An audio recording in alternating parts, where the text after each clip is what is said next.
Hello students, welcome to online study English medium Standard 7। Students, आज हम पढ़ेंगे हिंदी व्याकरण, जिसमें हम पढ़ेंगे हिंदी मुहावरे। मुहावरों के बारे में आप ज़्यादातर जानते होंगे, क्योंकि कक्षा 6 में भी आपने मुहावरों के बारे में पढ़ा होगा। और अक्सर हमारे घर में जो बड़े बूढ़े लोग रहते हैं, हमारे दादा दादी, वह भी इन मुहावरों का प्रयोग ज़्यादातर करते रहते हैं। इसलिए हमें थोड़ी बहुत जानकारी मुहावरों के बारे में होती ही है। चलिए हम इसे और अच्छी तरीके से समझते हैं। चित्रों के ध्यान से देखिए और उनके नीचे दिए गए वाक्यांश को पढ़िए।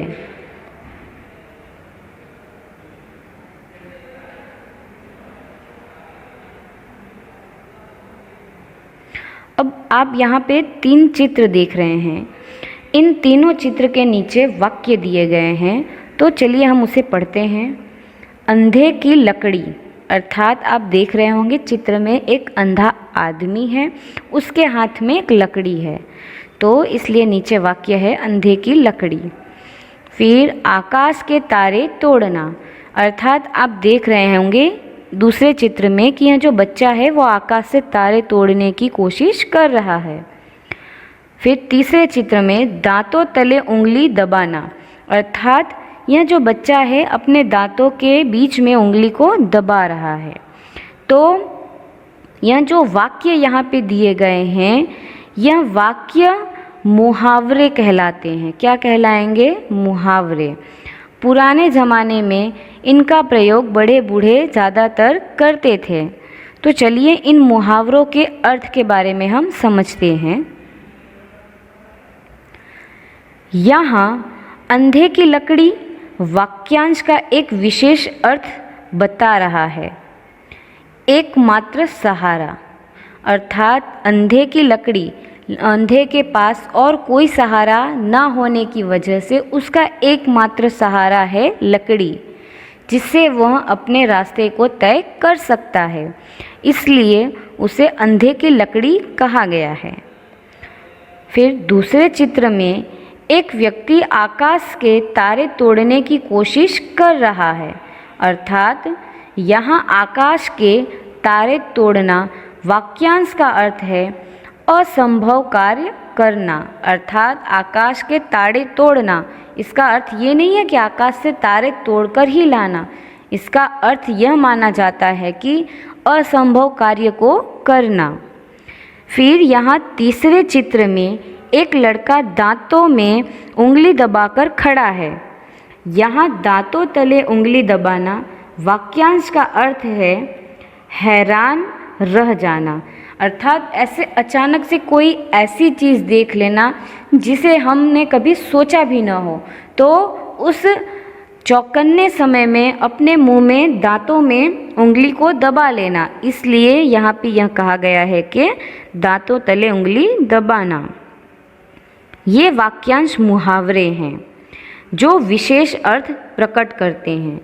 अब मुहावरों का अर्थ यह कहा जाता है कि जो शब्द हम एकदम अर्थपूर्ण वाक्य में नहीं बता सकते और एक ही वाक्य में उसे बोले, वह मुहावरा कहा जाता है।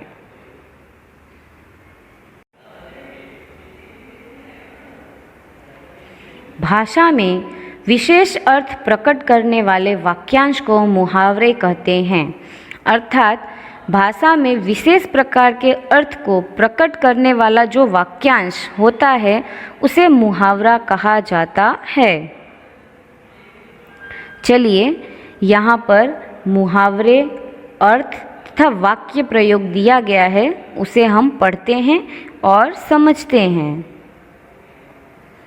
पहला मुहावरा है मुंह में पानी भर आना, अर्थात ललचाना। यह ललचाना जो शब्द है, यह इसका एक विशेष वाक्य है कि मुंह में पानी भर आना। तो वाक्य है जो पढ़ते हैं गुलाब जामुन को देखकर अनीता के मुंह में पानी भर आया। अर्थात यह जो वाक्य दिया गया है इससे विशेष अर्थ में प्रकट करने वाला जो वाक्यांश है वह है मुंह में पानी भर आना, इसलिए इसे मुहावरा कहा जाएगा। फिर चलिए दूसरा मुहावरा है आँख लगना अर्थात सो जाना। इसका वाक्य है मैं इतना अधिक थका हुआ था कि कुर्सी पर बैठे बैठे ही मेरी आँख लग गई। फिर यहाँ पे जो तीसरा मुहावरा है चेहरा खिलना अर्थात प्रसन्न होना। प्रतियोगिता में प्रथम आने पर संगीता का चेहरा खिल उठा। फिर आगे कान भरना अर्थात शिकायत करना। इसका वाक्य है मोना की मम्मी को दूसरों के कान भरने की बुरी आदत है।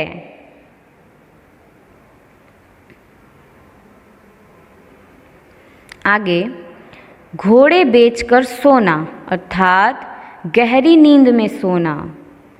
इसका वाक्य है बेटी के विवाह के बाद शर्मा जी घोड़े बेचकर सो रहे हैं।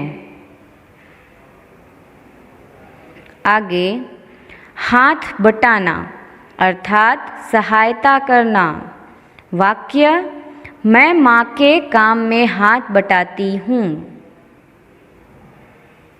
फिर आगे गांठ बांधना अर्थात अच्छी तरह याद रखना। चलिए आगे वाक्य पढ़ते हैं। मेरी बातों को गांठ बांध लो, जीवन में बहुत काम आएंगी। फिर आगे पेट में चूहे कूदना अर्थात बहुत भूख लगना, जिसे वाक्य में प्रयोग किया गया है मेरे पेट में चूहे कूद रहे हैं, मुझे खाने को दे दो। अर्थात अत्यंत भूख लगने पर हमें ऐसा लग रहा है कि हमें कुछ तुरंत के तुरंत खाने को मिल जाए। जब उसे मुहावरे के तौर पे कहा जाएगा तब यह शब्द का इस्तेमाल किया जाता है। आगे नाक में दम करना अर्थात बहुत परेशान करना। इसका वाक्य में प्रयोग है नए पड़ोसी के बच्चों ने सबकी नाक में दम कर रखा है। आगे दांत निकालना अर्थात हंसना। मनीष के फिसलने पर राजीव दांत निकालने लगा।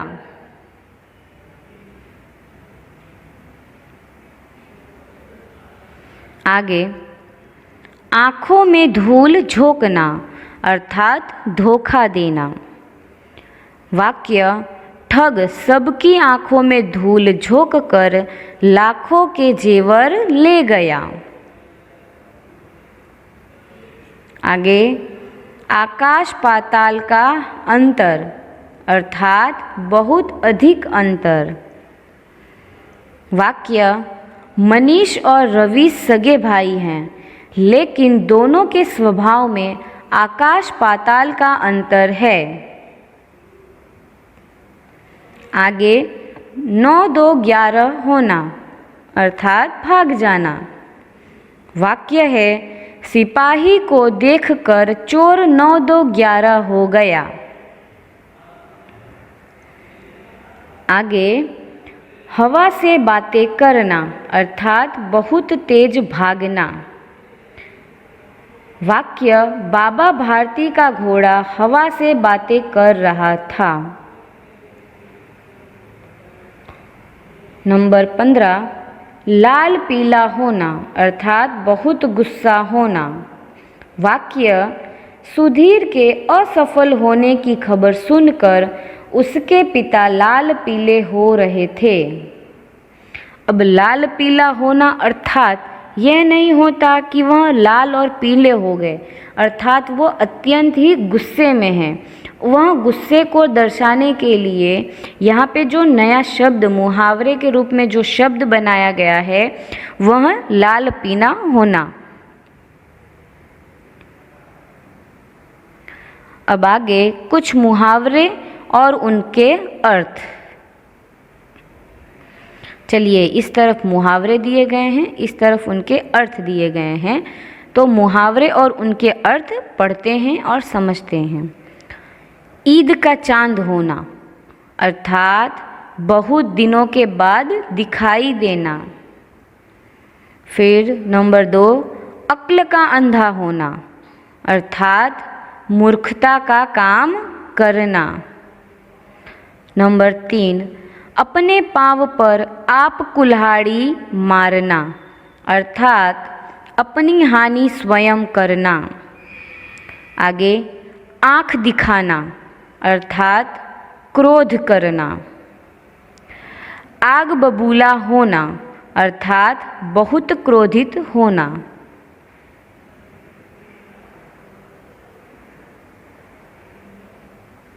चलिए आगे, आसमान सिर पर उठाना अर्थात बहुत क्रोधित होना।